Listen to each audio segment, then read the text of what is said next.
नमस्कार दोस्तों, एक बार फिर से आपका स्वागत है अपने चैनल स्टडी पॉइंट मौर्या में। दोस्तों, जैसा आपने थंबनेल को देख करके अंदाजा लगा चुके हैं, आज जो मैं आपको टॉपिक समझाने जा रहा हूं उसका नाम है दोस्तों मौलिक अधिकार। मौलिक अधिकार को साथियों इंग्लिश में फंडामेंटल राइट्स कहता है और ये भारतीय संविधान के भाग 3 और अनुच्छेद 12 से 35 तक में इसकी व्याख्या की गई है। दोस्तों परीक्षा के माध्यम से पूछ सकता है कि जो भारत का मौलिक अधिकार है वो संविधान के किस भाग में इसका उल्लेख किया गया है। तो हमें पता होना चाहिए भाग 3 में इसका उल्लेख किया गया और अनुच्छेद 12 से 35 तक में इसकी व्याख्या की गई। दोस्तों क्वेश्चन ये भी बन सकता है कि जो मौलिक अधिकार है वो कहां से लिया गया है, मतलब कि जो मौलिक अधिकार का स्रोत क्या है या कहां से लिया गया। तो हमें पता होना चाहिए दोस्तों यूएसए से लिया गया। दोस्तों अगर आपने ये ऑब्जर्व किया होगा कि मैंने जितने भी मौलिक अधिकार मतलब कि फंडामेंटल राइट्स की जितनी भी वीडियो बनाई, हर वीडियो में मैं ये बेसिक आपको बार बार बता रहा हूं दोस्तों कि भाई जो मौलिक अधिकार है वो भाग 3 में है, अनुच्छेद 12 से 35 तक में इसकी व्याख्या की गई है और जो मौलिक अधिकार है वो यूएसए से लिया गया। ये बार बार क्यों बताता हूं दोस्तों, क्योंकि अक्सर हमने ये सुना है दोस्तों, क्योंकि जितना हम सुनते हैं, देखते हैं और पढ़ते हैं बार बार, वो चीज हमें परमानेंटली फिक्स हो जाती है दिमाग में दोस्तों। क्योंकि दोस्तों बार बार सुनने से, देखने से और समझने से परमानेंटली हमें याद हो जाता है दोस्तों जैसा कि हम जानते हैं हमारे पास कुल मिला के कितने मौलिक अधिकार है दोस्तों? 6 मौलिक अधिकार है दोस्तों। कितने अधिकार दोस्तों? 6 मौलिक अधिकार हैं, जिसमें आज की इस वीडियो में दोस्तों मैं आपको चौथा जो मौलिक अधिकार है वो पढ़ाने जा रहा हूं, जिसका नाम है दोस्तों कि धार्मिक स्वतंत्रता का अधिकार। दोस्तों पहला जो था हमारा, पहला कौन सा था? समानता का अधिकार, दूसरा स्वतंत्रता का अधिकार, तीसरा था शोषण के विरुद्ध अधिकार। दोस्तों अगर आपने वो वीडियो नहीं देखी है दोस्तों, तो इस वीडियो के डिस्क्रिप्शन में मैंने लिंक दे रखा है दोस्तों। क्लियर साथियों? तो दोस्तों मैं उम्मीद करूंगा कि आप लोग पिछली वीडियो मतलब कि समानता का अधिकार, स्वतंत्रता का अधिकार और शोषण के विरुद्ध अधिकार की सभी वीडियो को देखेंगे कि हर अनुच्छेद क्या कहता है दोस्तों। जैसा हम आज की इस वीडियो में समझने जा रहे हैं दोस्तों, धार्मिक स्वतंत्रता का अधिकार जो भारतीय संविधान के अनुच्छेद 25 से 28 तक में इसकी व्याख्या की गई दोस्तों हम जानते हैं कि भाई हमारे 6 मौलिक अधिकार है, भाई हम 6 के 6 नाम जानते हैं, लेकिन हमें पता होना चाहिए कि अनुच्छेद कहां से कहां तक में कौन सी अधिकार की व्याख्या की गई है दोस्तों। तो दोस्तों आज की इस वीडियो में हम समझेंगे कि अनुच्छेद 25 क्या कहता है, 26 क्या कहता है, 27 क्या कहता है और 28 क्या कहता है। तो दोस्तों मैं उम्मीद करूंगा कि आप सभी लोग ध्यानपूर्वक समझेंगे। तो चलते हैं दोस्तों अनुच्छेद 25 की ओर। अनुच्छेद 25 क्या कहता है दोस्तों?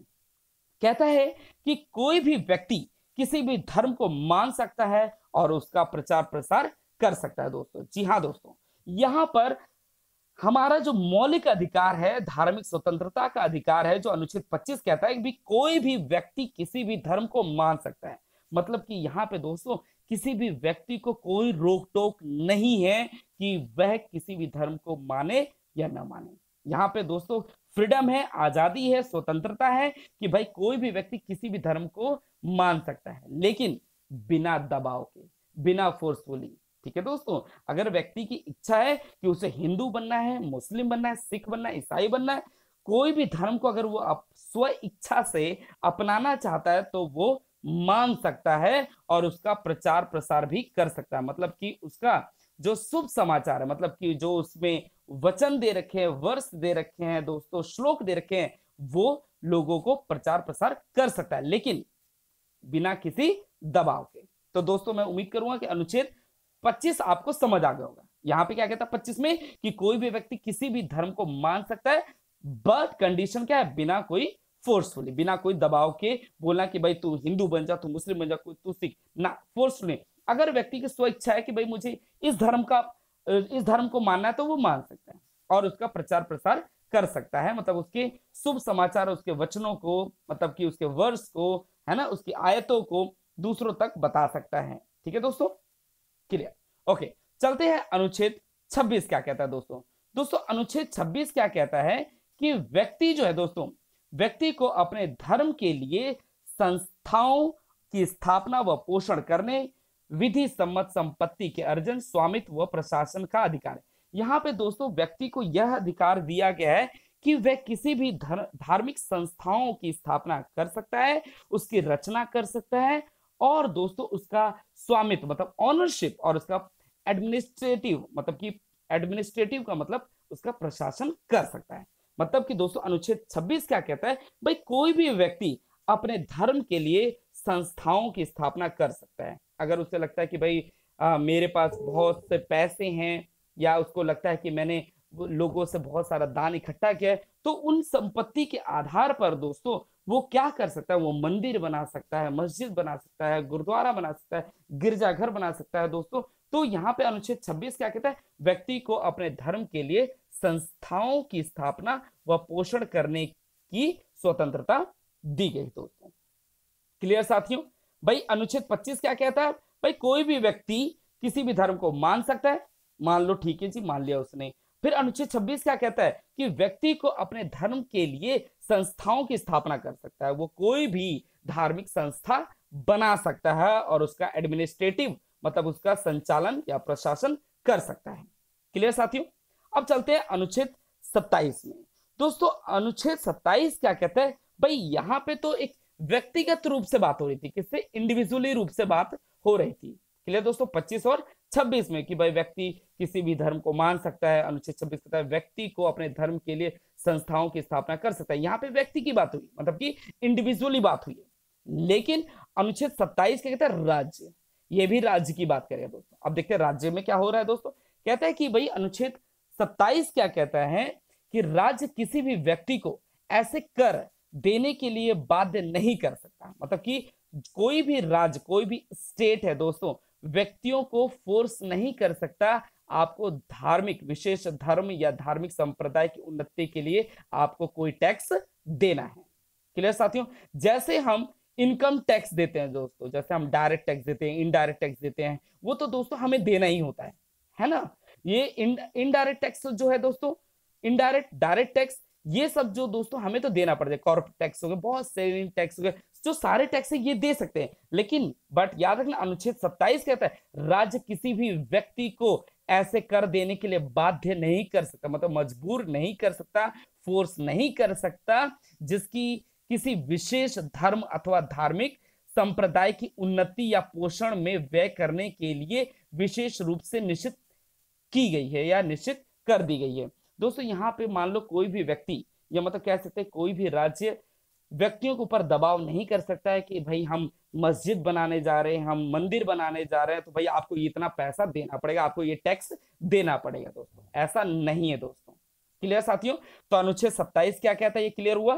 भाई अनुच्छेद 27 क्या कहता है, एक बार फिर बताना चाहता हूं, राज्य किसी भी व्यक्ति को ऐसे कर देने के लिए बाध्य नहीं कर सकता है, ऐसे कर देने के लिए बाध्य नहीं कर सकता है जिसकी किसी विशेष धर्म अथवा धार्मिक संप्रदाय की उन्नति या पोषण में व्यय करने के लिए विशेष रूप से निश्चित कर दी गई है। भाई कोई भी धार्मिक संस्थान बनाना चाहते हैं, कोई भी धार्मिक संस्थाओं की स्थापना करना चाहते हैं, तो वहां पे राज्य का कोई रोल नहीं होगा कि राज्य किसी भी व्यक्ति को फोर्स करके टैक्स दिलवाने में मजबूर करे। क्लियर साथियों। ओके, तो चलते हैं लास्ट अनुच्छेद, अनुच्छेद 28 क्या कहता है दोस्तों। यहां पे क्या कहता है कि भाई राज्य जो है दोस्तों, एक मिनट इसको ऊपर कर देता हूं।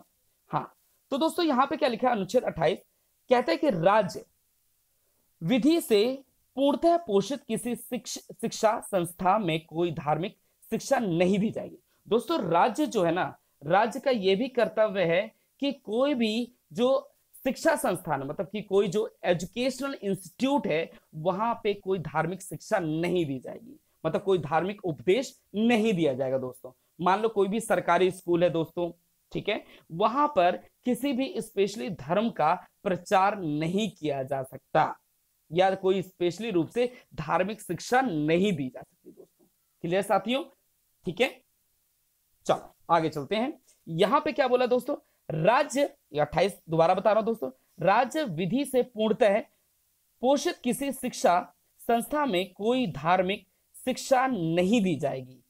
ऐसे शिक्षण संस्थान अपने विद्यार्थियों को किसी धार्मिक अनुष्ठान, मतलब कि धार्मिक कर्मकांड, मतलब कि दोस्तों कह सकते हैं कि जो किसी भी विद्यार्थी को यह फोर्स नहीं किया जा सकता कि आप यह अनुष्ठान करो, यह कर्मकांड में बैठो, यह पूजा पाठ में बैठने के लिए उसको, बच्चे को भाग लेने या किसी धर्मोपदेश को बात सुनने हेतु बाध्य नहीं कर सकते कि आप इस हमारे स्कूल से आप दूसरे स्कूल में जाओ, वहां पे धर्म का प्रचार करो और वहां पे अलग अलग धर्म की जो है उपदेश है वो सुनने के लिए फोर्सफुली नहीं कर सकता। क्लियर साथियों? तो 28 में क्या कहता है दोस्तों कि भाई कोई भी राज्य जो है विधि के सम्मत वह क्या कर सकता है दोस्तों, किसी भी शिक्षा संस्थाओं में धार्मिक शिक्षा नहीं दे सकता है और किसी भी विद्यार्थी को धार्मिक अनुष्ठान और किसी धर्मोपदेश के लिए या उसको सुनने के लिए बाध्य नहीं कर सकता है। क्लियर साथियों? अब एक बार दोस्तों मैं उम्मीद करूंगा कि आप सभी लोगों ने ये अनुच्छेद 25 से 28 तक समझ लिया होगा कि भाई अनुच्छेद 25 क्या कहता है, 26 क्या कहता है, 27 क्या कहता है और 28 क्या कहता है। मैं एक बार मोटे तौर पर दोबारा रिवीजन कराना चाहता हूं दोस्तों। भाई अनुच्छेद 25 क्या कहता है कि कोई भी व्यक्ति किसी भी धर्म को मान सकता है। दोबारा बताना चाहता हूं दोस्तों अनुच्छेद 25 को कि भाई कोई भी व्यक्ति किसी भी धर्म को मान सकता है और उसका प्रचार प्रसार कर सकता है। मैंने फिर बताया दोस्तों, बट कोई फोर्सफुली नहीं होना चाहिए, कोई दबाव नहीं होना चाहिए। ठीक है दोस्तों? देखो दोस्तों, कोई इकोनॉमिकल फोर्स नहीं होना चाहिए, सोशली रूप से फोर्स नहीं होना चाहिए। ठीक है? तो दोस्तों अनुच्छेद 25 क्या कहता है कि कोई भी व्यक्ति किसी भी धर्म को मान सकता है और उसका प्रचार प्रसार कर सकता है। क्लियर? अब चलते हैं अनुच्छेद 26। अनुच्छेद 26 क्या कहता है? व्यक्ति को अपने धर्म के लिए, ये वाला 26वां, ठीक है, क्या लिखा है कि व्यक्ति को अपने धर्म के लिए संस्थाओं की स्थापना व पोषण करने, विधि सम्मत संपत्ति के अर्जन और स्वामित्व के प्रशासन करने का अधिकार है। यहाँ पे दोस्तों क्या अधिकार दे रखा है कि भाई व्यक्ति को कोई भी धार्मिक संस्थाओं की स्थापना करने का अधिकार है और उसके चलाने का अधिकार है, उसके प्रशासन करने का अधिकार है। 27 क्या कहता है? राज्य किसी भी व्यक्ति को ऐसे कर देने के लिए बाध्य नहीं कर सकता है जो किसी विशेष धर्म और धार्मिक संप्रदाय की उन्नति और पोषण में व्यय करने के लिए विशेष रूप से निश्चित की गई हो। भाई किसी भी व्यक्ति को फोर्स नहीं किया जा सकता वो टैक्स दे, किसके रिगार्डिंग दोस्तों? किसी भी धार्मिक संप्रदाय की उन्नति या उसके पोषण के लिए। और अनुच्छेद 28 क्या कहता है दोस्तों? राज्य क्या कर सकता है? अपने किसी भी धार्मिक संस्थाओं में कोई भी धार्मिक शिक्षा नहीं दी जा सकती और कोई भी किसी भी छात्र को या विद्यार्थी को किसी भी धार्मिक अनुष्ठान में भाग लेने और धर्मोपदेश सुनने के लिए बाध्य नहीं कर सकता। तो दोस्तों मैं उम्मीद करूंगा कि आज की इस वीडियो में दोस्तों आपने जो हमारा मौलिक अधिकार है चौथा, वो कौन सा है? धार्मिक स्वतंत्रता का अधिकार, अनुच्छेद 25 से 28 तक क्या कहता है ये विस्तार पूर्वक समझा होगा। तो दोस्तों मैं उम्मीद करूंगा कि आप 25, 26, 27, 28 अनुच्छेद आपको याद हो गए होंगे। तो दोस्तों